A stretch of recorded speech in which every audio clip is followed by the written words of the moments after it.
हिंदुस्तान की कसम है, छेड़ा तो छोड़ेंगे नहीं। इस मिट्टी की सौगंध है, दुश्मन ने नजरें उठाई तो बर्बादी तय है।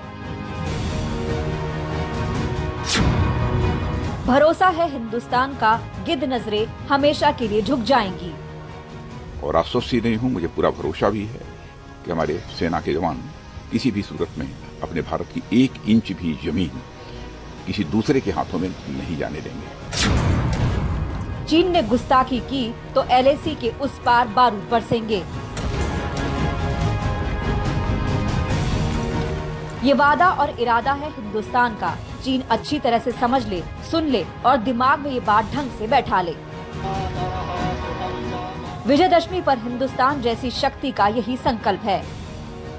तो इतिहास लिखने वाला इतिहासज्ञ हमारे भारत के सेना के जवानों के इस शौर्य और पराक्रम की गाथा को स्वर्णाक्षरों में लिखेगा। मौका विजयदशमी पर शस्त्र पूजा का है। इससे बेहतर पल क्या हो सकता है कि ये शस्त्र पूजा जवानों के बीच हो, उन जवानों के साथ हो जो सरहद की सुरक्षा में जी जान जुटाए हुए हैं। रक्षा मंत्री के लिए शस्त्र पूजा का यह दिन बेहद अहम होता है, तभी वो हर साल पूरी श्रद्धा से इसे निभाते हैं।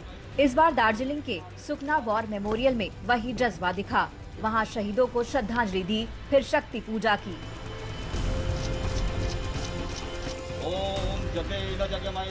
पूरे मंत्रोच्चार के साथ रक्षा मंत्री ने कलश पूजा को संपन्न किया। सेना प्रमुख नरवणे भी उनके साथ थे। दोनों ने जवानों की मौजूदगी में इस परंपरा का निर्वाह किया और अगले ही पल वो सेना की ताकत को सलाम करने पहुंचे।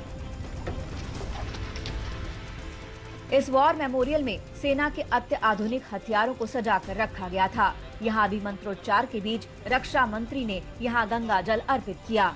उन पर रक्षा सूत्र बांधा, फूल चढ़ाए और दुनिया की सर्वश्रेष्ठ सेना में से एक भारतीय सेना को नमन किया। जब तक सूर्य और सत्य की दिव्य रश्मियां इस धराधाम पर अपनी छटा बिखेरती रहे, भारतवर्ष के स्वाभिमान का प्रतीक भारतीय तिरंगा पूरे आन बान और शान के साथ दिग दिगंत तक लहराता रहे। LOC पर अप्रैल से ही विवाद है। जिद्दी चीन बदलने को तैयार नहीं, जो वादा किया उस पर अमल करने को तैयार नहीं। ऐसे में दोनों देशों की सेना LAC पर इस पार और उस पार पोजीशन लिए हुए हैं। इन सब के बीच रक्षा मंत्री शनिवार को सिक्किम भी पहुंचे। वहां 33वीं कोर के मुख्यालय में जाकर जवानों की हौसला अफजाई की, ताज़ा हालात के बारे में जाना और फिर तैयारियों पर चर्चा की। लगे हाथ रक्षा मंत्री ने चीन को बता दिया कि कोई भी नापाक इरादा अगर उसके दिमाग में पल रहा हो तो उसे त्याग दे, क्योंकि हिंदुस्तान तैयार बैठा है।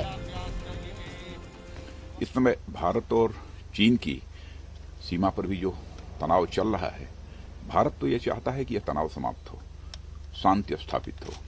उद्देश्य हमारा ये है।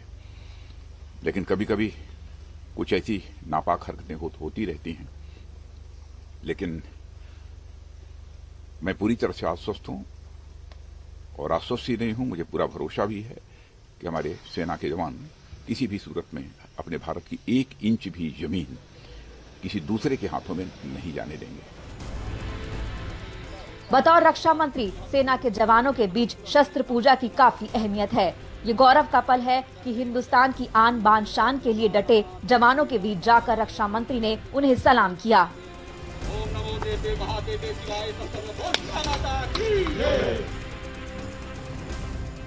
2019 में भी रक्षा मंत्री ने शस्त्र पूजा की थी। उस बार जगह अलग थी, जोश भी अलग था। रक्षा मंत्री दिल्ली से फ्रांस के मेरिग्नेक एयरबेस पर पहुंचे थे, जहां उन्होंने लड़ाकू विमान राफेल की पूजा की थी। अब वो लड़ाकू विमान हिंदुस्तान में है, जो किसी भी संकट की घड़ी में दुश्मन को बेदम करने के लिए मुस्तैद हो चुके हैं। ऐसे में इस बार शस्त्र पूजा के दौरान रक्षा मंत्री का बयान बेहद अहम है। चीन को यकीन हो जाना चाहिए कि छोटी सी भी गलती की तो उसका गुरूर तोड़ने में हिंदुस्तान बिल्कुल देर नहीं करेगा।